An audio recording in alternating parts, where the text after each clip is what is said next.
Hey everyone, welcome back to our channel. Today we will show you how to add a phone number to your Temu account. So let's get started.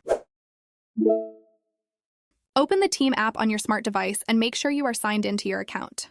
By opening the Theme application on the home page at the bottom of the screen in the very center, look for your profile that says you and then click on it.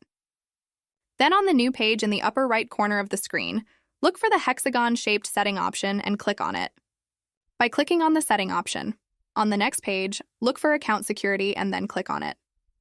The application will open a drop-down menu where you will look for the option, mobile phone number, and click on it. Here, as you can see, there is a field in which you will insert your phone number, and on the side, you can also choose the country from which you use the phone number.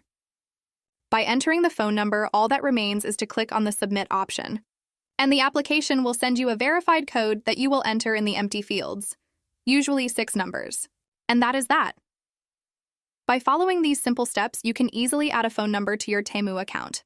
It's a quick and easy process that can help protect your account and make it more accessible.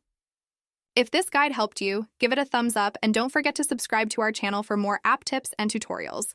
Thanks for watching and see you in the next video.